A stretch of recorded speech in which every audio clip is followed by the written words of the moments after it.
What's your survival rate? Not me personally, but the trees.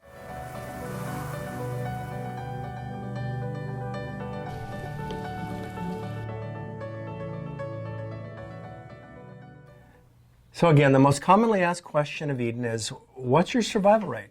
And after being involved in this whole consideration for the last 14 years, my answer is, well, it's not really a relevant question.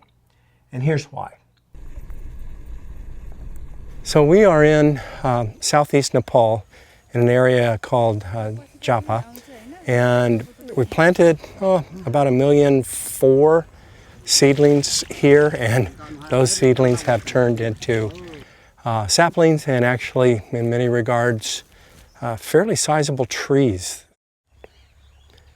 I'll go back 3 years. Where I'm standing right now was nothing but dry pasture land, and there were virtually no trees here just 3 years ago.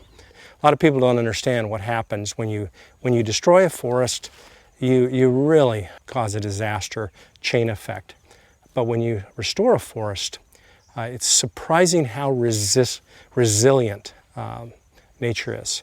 And one of the first things that happens, all the leaf litter begins to fall, and your insects are by far the most important returnee and turn this soil healthy again.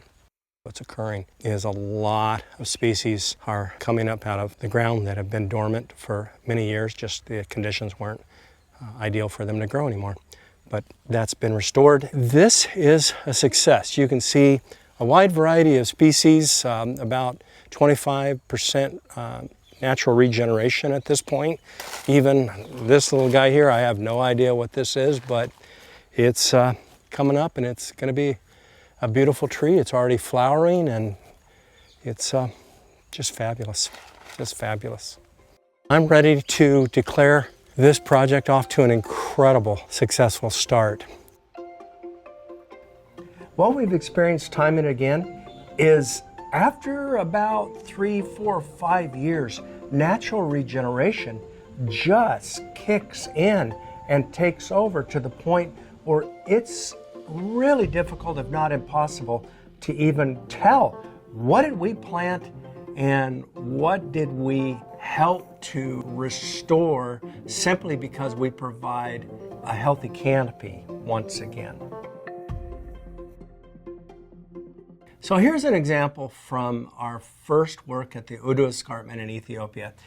This photograph shows devastation and erosion on the Udu Escarpment.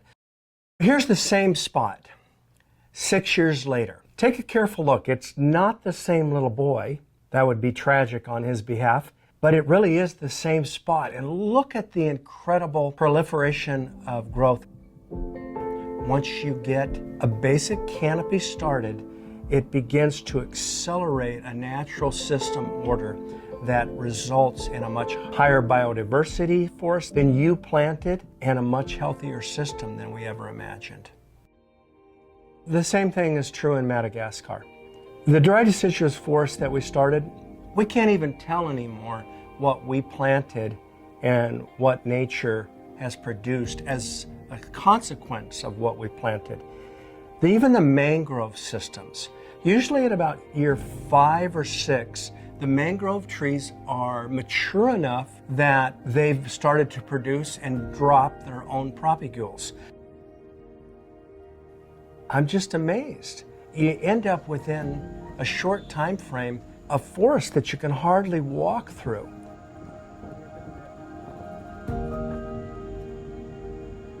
I've said that the initial survival rates of the trees we planted is irrelevant, but we do want to be responsible.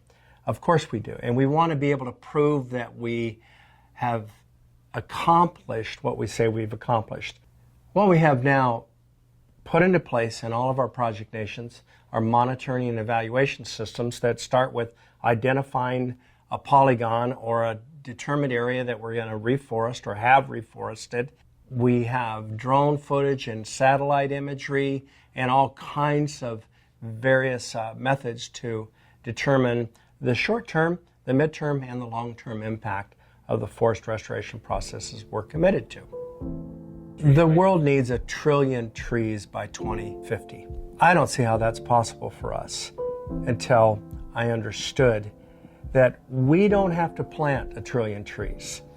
We have to provide a canopy that allows for nature's incredible resilience through natural regeneration to take hold. Let's do what we're called to do. Let's plant that canopy and see nature take over and complete the job.